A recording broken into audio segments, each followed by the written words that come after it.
Hello student, आज की इस वीडियो में हम डिस्टेंस फार्मूला और एनसीईआरटी का एक्सरसाइज 7.1 के कुछ क्वेश्चन को इसमें डिस्कस करने वाले हैं। तो आइए देखते हैं डिस्टेंस फार्मूला क्या होता है। बच्चों, आपको यहाँ पे एक लाइन यहाँ पे पी क्यू, ये जो फिगर है मैं इसको फिर से बना के आपको समझा दे रहा हूँ कैसे ये बना है। ये आपको पी क्यू यहाँ दिया है, पी और क्यू। इस पी और क्यू के बीच का आपको डिस्टेंस फाइंड आउट करना है। तो डिस्टेंस फाइंड आउट करने के लिए आपको यहाँ पे दे दिया है कोऑर्डिनेट p का जो है x1, y1 और q का जो कोऑर्डिनेट है x2, y2। ये बच्चों आपको इनिशियल में ये गिवन है। पी क्यू लाइन ए है, ये फिगर में आपको बता रहे हैं। पी क्यू लाइन ए है, p का कोऑर्डिनेट x1, y1 और q का कोऑर्डिनेट x2, y2। तो बच्चों हम करेंगे क्या, हम यहाँ से P से एक परपेंडिकुलर लाइन जो कि हॉरिजेंटल में परपेंडिकुलर है और यहाँ पे एक Q से परपेंडिकुलर लाइन ड्रा करेंगे। तो जब ये लाइन ड्रा करेंगे तो हमको एक ट्रायंगल के फॉर्म में दिखने लगेगा। PRQ एक राइट एंगल ट्रायंगल बन जाएगा। तो बच्चों हमारा लाइन कैसे था, ऐसे था। हम यहाँ से एक लाइन एक इससे हॉरिजेंटली ड्रा किए और एक लाइन इस Q से वर्टिकली ड्राइंग किए। तो ये जहाँ पे आपस में कट करेंगे वहाँ 90 का एंगल बनेगा। ये हमारा 90 का एंगल आपको दिखाया गया है। तो इस तरह से ये ट्रायंगल बन गया PRQ। अब बच्चों आप ध्यान दो, ये जो पॉइंट P है इसका जो कोऑर्डिनेट दे दिया गया है x1, y1, इसको मैं आपको समझाता हूँ। जैसे मान लो अगर ऐसी एक लाइन है, इसका कोऑर्डिनेट दे दे 1, 2, ये 1, 2। तो 1 कहने का मतलब आप एक्स एक्सिस पे कितना जाओगे 1 1 और वाई एक्सिस पे कितना जाओगे 2। तो ये आप ये पॉइंट पे चले गए। तो ठीक बच्चों देखो, अगर यहाँ से एक्स एक्सिस पे हम देखा जाए कितना लेंथ ले रहा है तो ये हमारा x1 रहा। ठीक, ये हमारा इतना डिस्टेंस हमारा x1 हुआ। बच्चों आप इस चीज़ को समझना, यहाँ से यहाँ तक x1 हुआ। फिर देखो बच्चों, इस q का x कोऑर्डिनेट देख रहे हैं कितना है, x2 है। तो यहाँ ओरिजिन से तुम यहाँ तक जाओगे, ये देखो q, ये वाला q है और ये वाला p वाला है। तो x1 पॉइंट है और x2 पॉइंट है। यहाँ से डिस्टेंस, यहाँ ये ओरिजिन से लेके यहाँ तक x2 डिस्टेंस है और ओरिजिन से लेके यहाँ तक x1 डिस्टेंस है। तो अगर मान लो हमको यहाँ ये वाला डिस्टेंस निकालना हो, ये वाला, तो कैसे निकालेंगे।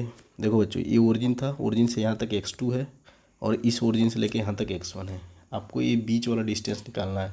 तो हम क्या करेंगे, ये ओरिजिन से लेके x2 का जो डिस्टेंस है उसमें से ओरिजिन से लेके x1 का डिस्टेंस माइनस कर देंगे। यानी ये वाला हमको डिस्टेंस चाहिए, तो ये वाला डिस्टेंस हम क्या करेंगे, माइनस कर देंगे। तो बच्चों जब आप माइनस करोगे तो ये वाला जो डिस्टेंस हमारा आएगा x2 माइनस x1 का आएगा।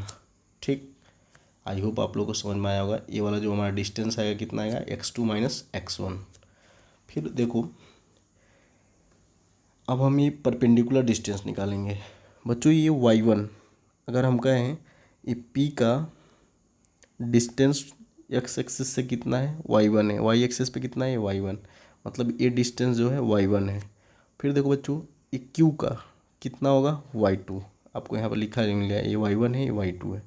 अब बताओ, ये जीरो से, हम यहाँ ओरिजिन से लेते हैं, जीरो से यहाँ तक y2 है और ये वाला y1 है। अब हमको ए वाला डिस्टेंस चाहिए, यानी ए वाला डिस्टेंस। तो हम क्या करेंगे, ए टोटल y2 में से क्या माइनस कर देंगे, y1 को। तो जब आप माइनस करोगे तो ये हमारा QR जो मिल के आएगा, QR कितना हमारा हो जाएगा, y2 माइनस y1। और फिर यहाँ PR कितना निकल गया था, x2 माइनस x1।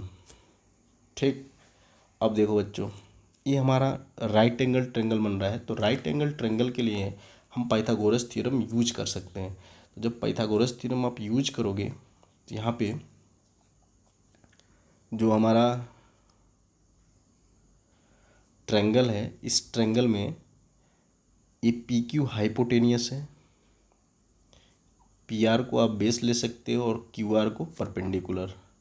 तो हमारा पाइथागोरस थ्योरम क्या होता है, बेस का स्क्वायर प्लस परपेंडिकुलर का स्क्वायर इज इक्वल्स टू किसके होता है, हाइपोटेनियस के। तो यहाँ पे आपको दिखाया गया है पी क्यू का square is equal to P R का स्क्वायर प्लस क्यू आर का स्क्वायर। अब बच्चों इसमें हम वैल्यू रख देंगे। अभी हम निकाले थे P R X two minus X one का होल स्क्वायर हो जाएगा और Y two minus Y one का होल स्क्वायर। तो बच्चों यहाँ से हम स्क्वायर रूट लेंगे। पी क्यू की वैल्यू लेना है हमको। पी क्यू की वैल्यू ये देखो, ये हमारा पी क्यू है, इसकी वैल्यू आपको फाइंड आउट करना है। शुरू में ये लाइन आपको दिया था पी क्यू, इसके बीच का डिस्टेंस फाइंड आउट करना था। तो यहाँ पे देखो बच्चों, हम यहाँ पे केवल प्लस वाली वैल्यू लिए, माइनस वाली वैल्यू नहीं लेंगे। क्यों? क्योंकि डिस्टेंस हमारा निगेटिव नहीं होता है। तो जब यहाँ पे हम स्क्वायर रूट लेंगे इसका, तो अंडर रूट में आ जाएगा X two minus X one का whole square plus Y two minus Y one का होल स्क्वायर। ठीक, और यहाँ पे आपको लिखा है ऑलवेज नॉन नेगेटिव, जो भी डिस्टेंस होता है always non negative means positive value होता है। ठीक, अब इसको हम डिस्टेंस फार्मूला बोलते हैं। अब आपको इस क्वेश्चन यहाँ पे सॉल्व करके दिखाया गया है। तो क्वेश्चन को आप सॉल्व करिए। Find the distance between points 2,3 and 4,1। तो बच्चों आपको क्वेश्चन ऐसे दिया रहेगा 2,3 और 4,1, मतलब दो कोऑर्डिनेट दे देंगे। अब आपको उसमें क्या करना है, x1 x2 y1 y2 पहचानना है। तो बच्चों देखो, ये हमारा जो पहला कोऑर्डिनेट है इसमें x1 2 है, x1 कितना है 2, फिर y1 कितना है 3। तो बच्चों आपको पहले लिख लेना है x1 इज इक्वल टू कितना, y1 इज इक्वल टू कितना दिया है, फिर x2 कितना है 4 दिया है। ठीक, हमेशा जो पहला कोऑर्डिनेट लिखा रहता है वो x का रहता है और दूसरा वाला y का। ठीक, तो y2 कितना है हमारा 1 है। अब हम क्या करेंगे, यहाँ पे डिस्टेंस का फार्मूला लगाएंगे। डिस्टेंस का फार्मूला अभी आपको बताए थे क्या आता है, X two minus X one का होल स्क्वायर और plus Y two minus Y one का होल स्क्वायर, जो कि यहाँ पे आपको दिखाया गया है। तो जब डिस्टेंस का फार्मूले में रखेंगे, एक्स टू की वैल्यू कितना है, यहाँ पे देखो 4 है तो 4 रख दिए। एक्स वन की वैल्यू कितना है 2 है तो 4 माइनस 2 का होल स्क्वायर। फिर देखो बच्चों वाई टू की वैल्यू कितना है 1 है तो 1, और वाई वन की वैल्यू 3 तो 1 माइनस 3 का होल स्क्वायर। अब 4 में से 2 जाएगा, कितना बचेगा, तो 2 का होल स्क्वायर। यहाँ 1 माइनस 3 है तो कितना आएगा -2, तो -2 का होल स्क्वायर। तो 2 का होल स्क्वायर कितना होता है बच्चों 4, और -2 का भी होल स्क्वायर कितना होगा +4। ठीक, यहाँ इसलिए प्लस लग गया है। ये माइनस का होल स्क्वायर भी करोगे तब भी प्लस का 4 आएगा। तो 4 प्लस 4 कितना हो जाएगा 8। अगर 8 को आप अंडर रूट से बाहर नहीं हो तो 4 इंटू 2 लिख सकते हैं 8 को, और 4 किसका स्क्वायर रूट होता है 2, तो ये बाहर आ जाएगा 2 अंडर रूट 2 यूनिट बन जाएगा। यानी हमारा डिस्टेंस कितना आया 2 अंडर रूट 2। तो आपको बच्चों ऐसे दो कोऑर्डिनेट दे दिया रहेगा, आप क्या करोगे, x1 y1 x2 y2 की वैल्यू निकालोगे, फिर उसको फार्मूले में रखोगे d is equal to X two minus X one का whole square Y two minus Y one के होल स्क्वायर में, फिर वहाँ से हम सॉल्व करेंगे। तो एक चीज़ याद रखना, डिस्टेंस हमेशा पॉजिटिव आएगा, डिस्टेंस को हम निगेटिव में नहीं लेते हैं। ठीक, एक्सरसाइज बच्चों में एक्सरसाइज का क्वेश्चन नंबर 1 देखते हैं इसमें। तो क्वेश्चन नंबर 1 है हमारा, find the distance between the following pair of the points. तो फर्स्ट वाला क्वेश्चन अभी हम ऊपर सॉल्व किए हैं जस्ट। तो इसका सेकेंड क्वेश्चन है -5,7 और -1,3। तो आपको इसमें कुछ नहीं करना है। फिर x1 कितना हो गया -5, y1 7, x2 कितना हो गया -1 और y3 कितना हो गया, सॉरी y2 कितना हो गया 3। अब आपको वैल्यू रख देना है। डिस्टेंस का फार्मूला x2 माइनस x1 का whole square plus y2 minus y1 का होल स्क्वायर। x2 की वैल्यू कितना है -5, तो यहाँ देखो, सॉरी x2 की वैल्यू है -1 हो गया। फिर देखो यहाँ पे x1 की वैल्यू है -5, फार्मूले में हमारा माइनस आता है, एक माइनस पहले से, तो माइनस इंटू माइनस प्लस हो गया, इसलिए यहाँ बीच में आपको प्लस दिखाया गया हो। इसको आप ध्यान दीजिएगा, प्लस कहाँ से आया, एक फार्मूले में पहले से होता है और एक माइनस यहाँ से आ रहा है, तो माइनस इंटू माइनस प्लस हो गया, तो -1 + 5 का होल स्क्वायर। फिर 3 y2 कितना है 3 और y1 कितना है 7, तो 3 - 7 का होल स्क्वायर। तो यहाँ पे जब -1 + 5 करोगे तो 4 आएगा, 4 का स्क्वायर हो जाएगा, और 3 - 7 और स्क्वायर करोगे तो फिर ये -4 का स्क्वायर, तो 4 का स्क्वायर 16, और -4 का भी स्क्वायर कितना होगा प्लस का 16, तो 16 और 16 32। अगर 32 को स्क्वायर रूट से बाहर नहीं है तो 16 इंटू 2 लिख देंगे, तो फिर 16 का अंडर रूट कितना होता है 4, तो 4 अंडर रूट 2 आ जाएगा। बच्चों एक चीज़ और, इस फार्मूले में आप पहले x1 माइनस x2 लिखो या x2 माइनस x1 लिखो, सेम चीज़ है। क्यों, जब स्क्वायर करते हैं तो वैल्यू पॉजिटिव हो जाती है, तो इसमें आप कोई भी पहले लिख सकते हो, कोई दिक्कत नहीं है। लेकिन अगर लिख रहे हो आप x1 माइनस x2 का होल स्क्वायर, फिर तो आपको लिखना पड़ेगा y1 माइनस y2 का होल स्क्वायर। ठीक, इस चीज़ को ध्यान देना। कुछ इसी का थर्ड पार्ट है ए बी और माइनस ए और माइनस ए बी के बीच में निकालना है। तो हम यहाँ पे फिर फार्मूला रखेंगे। तो यहाँ पे देखो x2 की वैल्यू माइनस है, फिर देखो यहाँ पे प्लस है तो माइनस ए का होल स्क्वायर, फिर प्लस यहाँ पे देखो माइनस बी, y2 की वैल्यू माइनस भी है और y1 की वैल्यू प्लस में भी है तो माइनस का हो जाएगा।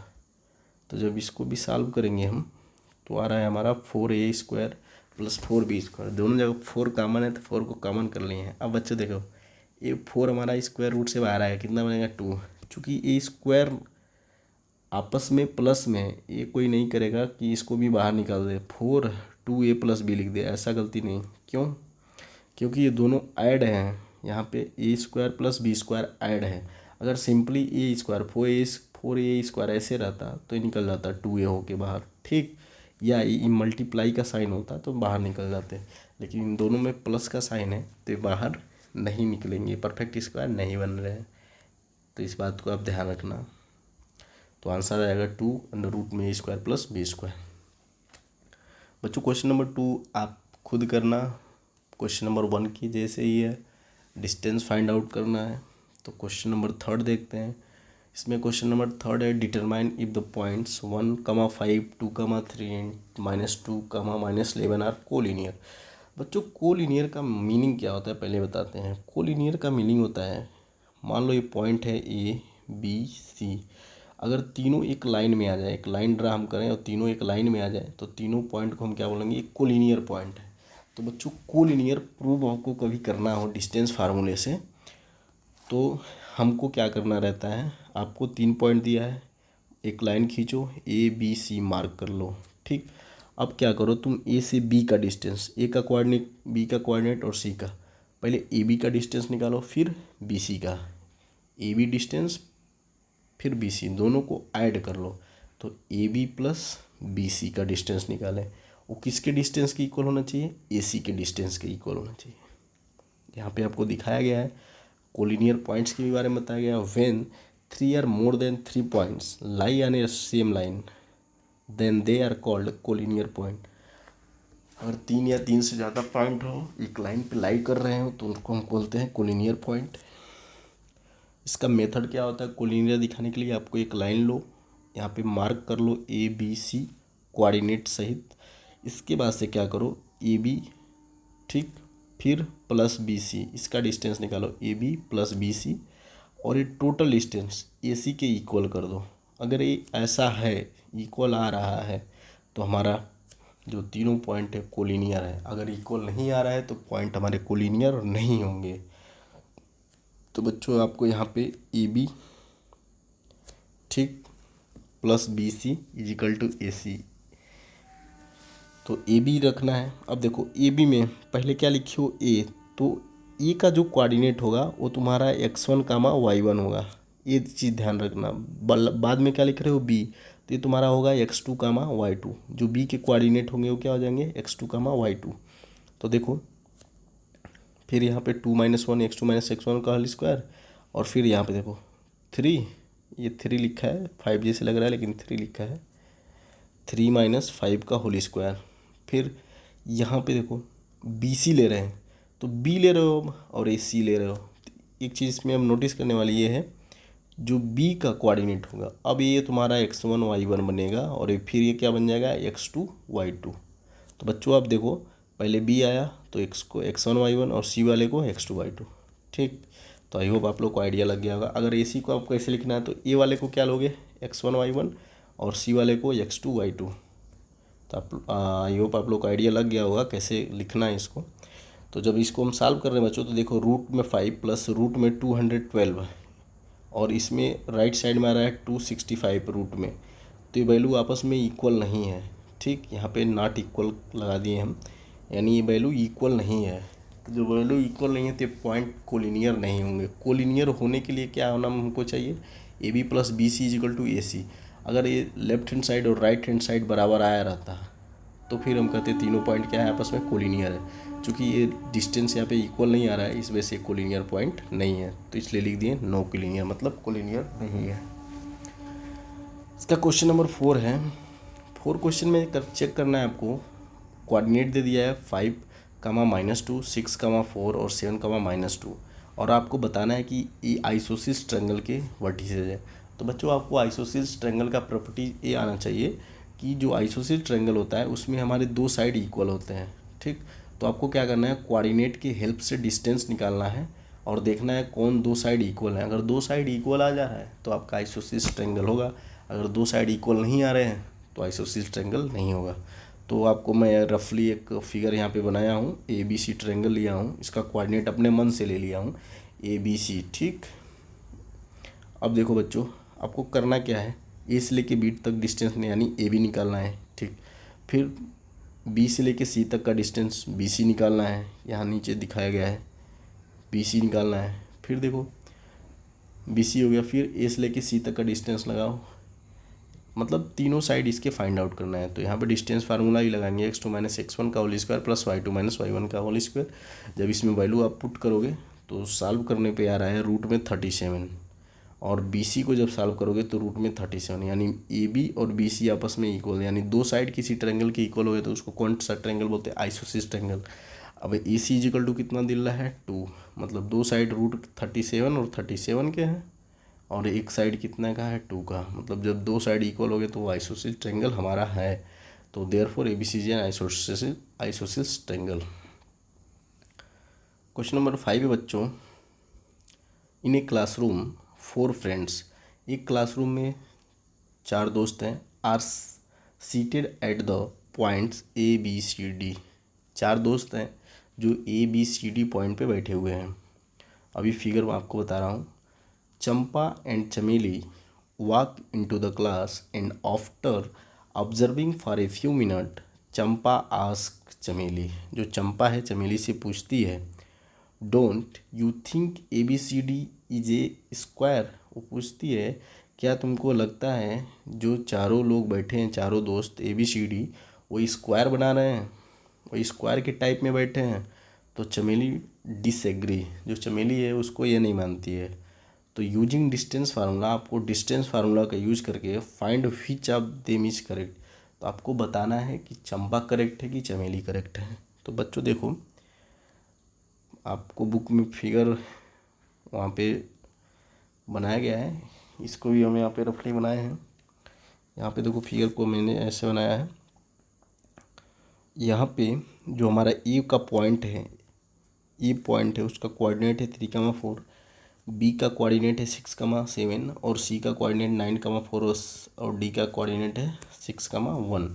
तो बच्चों आप क्या करोगे, ए से बी, फिर बी से सी, सी से डी और ए से डी, ये चारों पॉइंट का डिस्टेंस निकालो। क्या बोले हैं, ए से बी, ये देखो फिगर बना दिए। अगर ये चारों डिस्टेंस आपस में क्या हुए इक्वल तो हमारा स्क्वायर होगा। ठीक, लेकिन एक चीज़ और, स्क्वायर दिखाने के लिए आपको ये तो चारों साइड इक्वल तो दिखाना ही पड़ेगा, उसके साथ इसके अपोजिट साइड को अगर मिला तो क्या मिलेगा, डायगोनल ए सी, फिर ये बी डी, ये इन दोनों को भी आपस में इक्वल दिखाना है। मतलब अगर आपको स्क्वायर प्रूव करना है तो चारों साइड भी इक्वल दिखाना है और दोनों डायगोनल भी इक्वल दिखाना है। अगर ऐसा होता है तो स्क्वायर होगा, अगर ऐसा नहीं होता है तो स्क्वायर नहीं होगा। अगर चारों साइड इक्वल हो जाते हैं, डायगोनल इक्वल नहीं होते तो रोम्बस हो जाता है। तो आपको इस बात का ख्याल रखना है, स्क्वायर प्रूव करने के लिए इसके 4 साइड इक्वल दिखाने हैं और डायगोनल भी इक्वल दिखाने हैं। तो बच्चों कुछ नहीं करना है, आप यहाँ पे सिंपली ए से बी, फिर बी से सी, सी से डी और ए से डी का डिस्टेंस निकालो। तो यहाँ पे हम कोऑर्डिनेट लिख दिए अपने मन से ही, ए बी सी डी। ठीक, ए बी निकाले हैं, रूट में 18 आया। फिर देखो बी सी भी निकाले हैं, रूट में 18 आया। सी डी निकाला गया, फिर रूट में 18 आया। ठीक, और यहाँ पे ए डी निकाला गया, ए भी रूट में 18 आया। आप लोग इसे कर सकते हो, जैसे ए डी लेना है तो ए वाला x1 y1 और डी वाला x2 y2। अब यहाँ पे देखो चारों साइड हमारे इक्वल आ गए, ए बी सी डी सब रूट में 18 आ रहा है।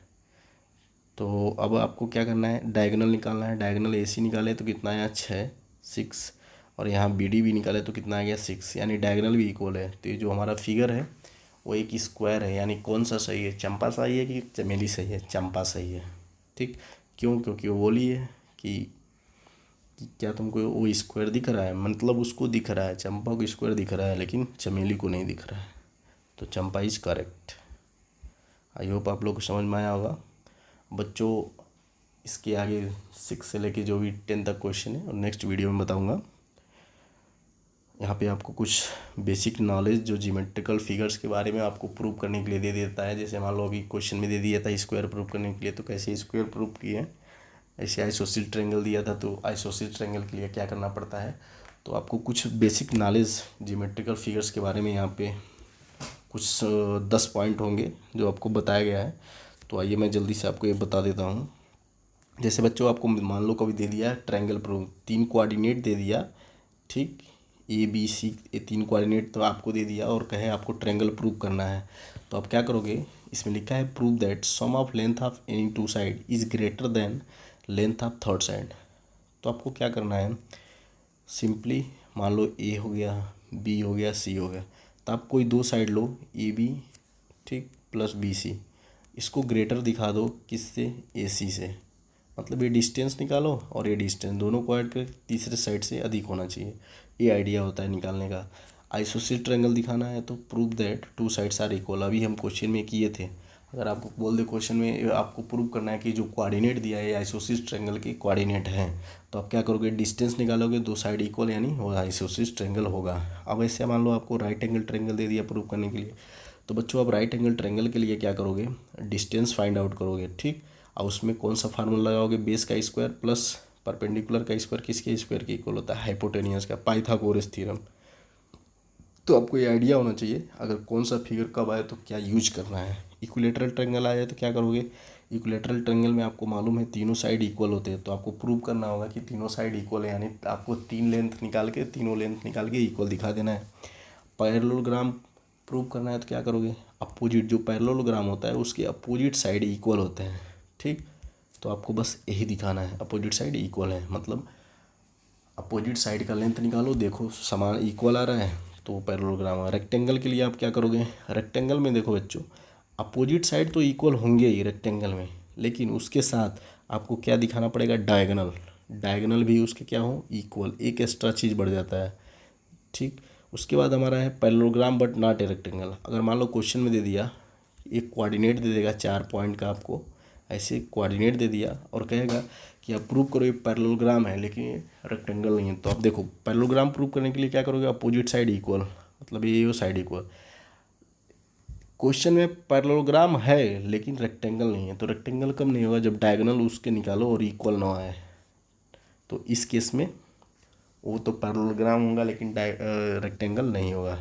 अब बच्चों स्क्वायर में आपको क्या करना है, चारों साइड इक्वल दिखाना है और डायगोनल भी इक्वल दिखाना है। इस चीज़ को आप अच्छे से लिखोगे और एक बार पढ़ोगे, लर्न करना है। रोम्बस देखते हैं, रोम्बस में आपको बस फोर्स चारों साइड इक्वल दिखा दो तो रोम्बस हो जाता है, मतलब लेंथ निकालो चारों का बराबर आ जाए तो हमारा रोम्बस हो जाता है।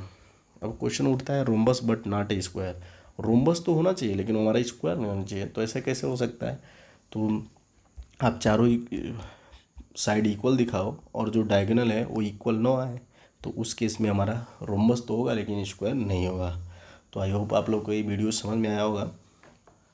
तो